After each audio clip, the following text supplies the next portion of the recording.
Hey guys, GaiaGaiyus here. So this is a little side video that I wanted to make that I had the idea for when I was working on the script for my first episode of my Gaia Gear breakdown series.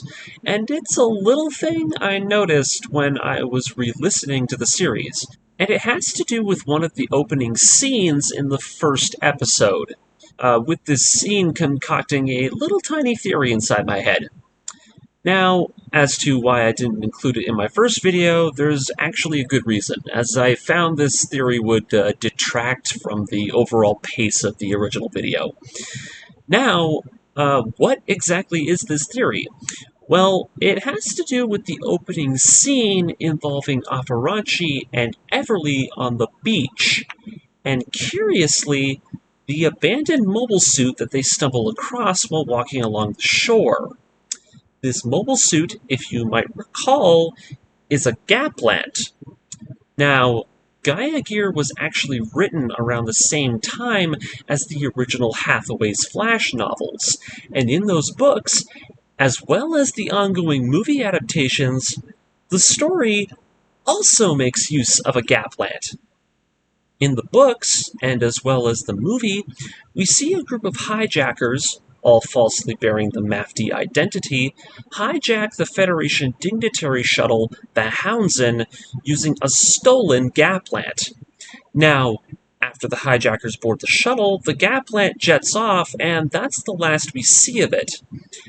Now, in the first episode of Gaia Gear, we actually see another Gaplant that's sitting beached on Apparanchi's island, and it's stated that the machine has been sitting there for a couple of decades. Now, you're probably realizing the very thing I've come to realize when I heard this. These two Gaplants are actually, in fact, the same one.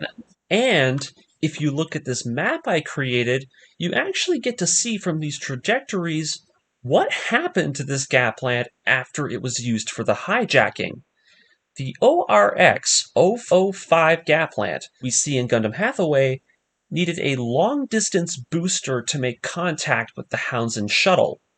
After it deployed the hijackers, it broke off from the Houndsen to return to Earth. Now, the Houndsen itself was still in high orbit when the suit made contact, and it would make sense that the unit would be forced to ditch the booster the moment it used up all of its fuel to make it up there, leaving the pilot to resort to inertial flight for the unit to make it down safely to the ground. Cut to when it hits the ground, it ends up landing in the ocean near Apparanchi's island, as the island is located not too far from the shores of Hong Kong, the original destination of the Houndsen, leaving the hijacked shuttle to land at Davao, which is located in the Philippines, once again, not too far from Hong Kong. So once again, in the end, after the hijackers boarded the shuttle, the pilot of the Gaplant would have been forced to crash the suit into the ocean, as once again, the suit is a Federation model and was in all likelihood stolen, resulting in the Gaplant we see in Gaia Gear. Anyways, that's my little theory. I think it's harmless. It's a fun little Easter egg that I noticed, and I thought it deserved its own little video.